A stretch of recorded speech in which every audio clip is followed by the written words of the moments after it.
Welcome to this Fusion video tutorial. In this tutorial I'm going to be going over maintain wall joins. I have covered maintain wall joins in a previous tutorial, but that was primarily just to show how one can turn maintain wall joins off. I'm going to be going over some of the useful features by having maintain wall joins selected. First off, I'm going to actually deselect maintain wall joins. We find that in the mover palette. So with the mover palette selected, we can either enable it or disable it. I'm going to disable it just to show you the changes as I make changes to the room, what the effect is by not having it selected. Let's say for instance we've got our floor plan made out and we've gone to site. The architect's made some changes. He wants this particular wall to move over 1 meter so that the client can have cupboards coming down this side. If I move this wall over by that 1 meter, what we notice is that this wall we now need to actually select, go to information, make a manual adjustment. We'd have to select this window and move that over to this point here. I'm just going to hit Ctrl Z to undo that change.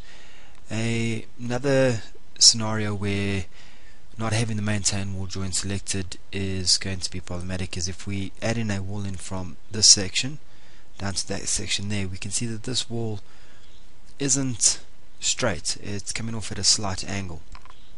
Let's undo that, and we'll go back to our mover palette. We'll select maintain wall joins. I'm now going to select this wall and I'm going to move it over by my 1 meter, and what we notice is by having the maintain wall join selected, it automatically resizes this wall and it keeps my window in the same position as it was previously, so no need to go and actually make those two other adjustments.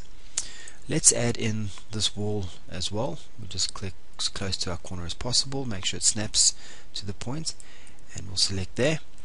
And we can now change the angle of this wall by selecting first the first wall. We just hold down Shift and select our second wall, open our mover palette, and there we can see our interior angle, and that's talking about the angle from this section to there. Just round that off by hitting 90 and we'll now see that our wall is completely straight.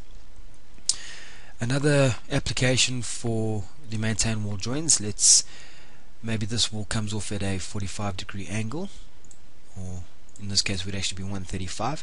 We just select these two walls, we enter in the amount of 135, press enter, and it adjusts our room so that 135, the windows incorporated in it. So the maintain wall joins, although it can cause certain problems, let's add in a nibble.